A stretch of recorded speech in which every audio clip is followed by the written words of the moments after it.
Students discuss their parents' comfort level in becoming involved in school life. Teachers discuss strategies that help make parents more comfortable in the school.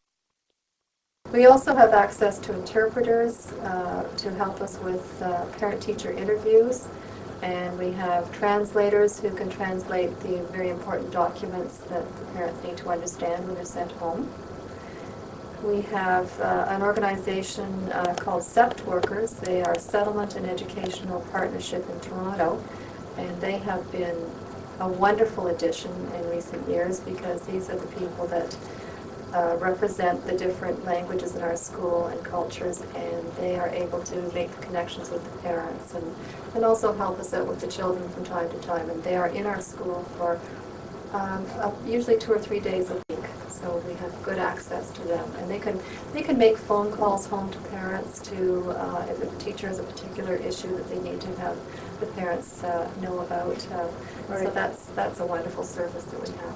And also at various times of the year we have a newcomer evening where parents of ESL children are invited to come into the school, and at that time they can become oriented towards the rules of the school and our school system and our expectations, and that's a very valuable evening. And also literacy evenings, we usually do try to have an ESL component to those so that we can help the parents to understand how they can help their ESL students at home.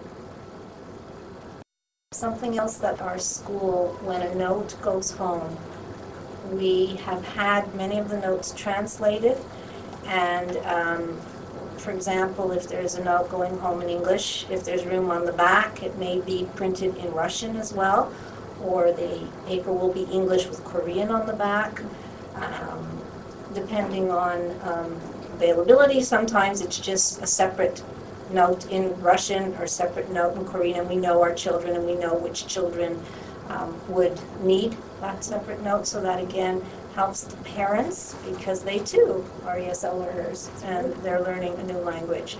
So we try and accommodate them and help them, and even for some of the older children in the junior grades, they have difficulty reading these notes, and often the notes pertain to things that they're doing in school, but they haven't got a clue what it is, but then they have their own language they can read. So we found that to be very beneficial. A teacher shares what she enjoys most about working with ESL students.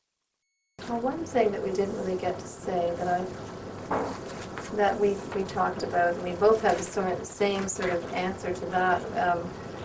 What was it? It was, what do you enjoy the most in your work with ESL? And it's the best job in the world, being an ESL teacher. I love it. The children bring such a richness because they all come from such different situations and backgrounds, and I love that about it.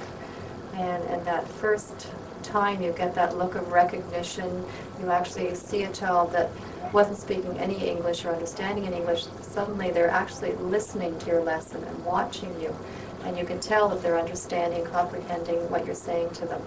And then the first time they smile, they're really showing that they're relaxed, they're happy, they're feeling very positive. The first time that hand goes up is the best feeling. Some schools run ambassador programs.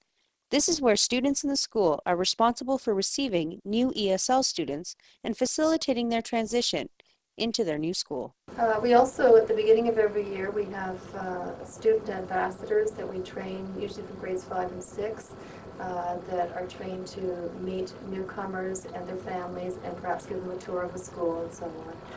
And that's a very helpful thing that we have. They have been very helpful as well.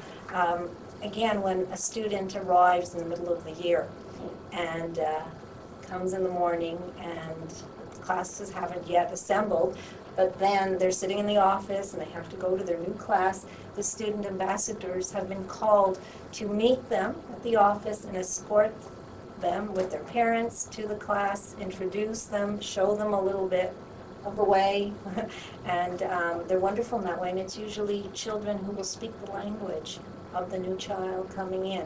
So right off the bat, the child feels very comfortable. That's proven to be very helpful. How are they chosen?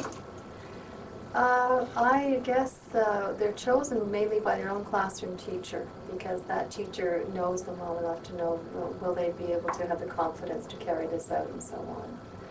And that's really the way that they are chosen, I think. And sometimes we also have a peer helper group at our school, children who are trained for various activities, various functions that go on, and they help in different ways. And they too can be used to help in this area. And again, they have been chosen by their teachers and have gone through a whole training session. So we have a lot of peer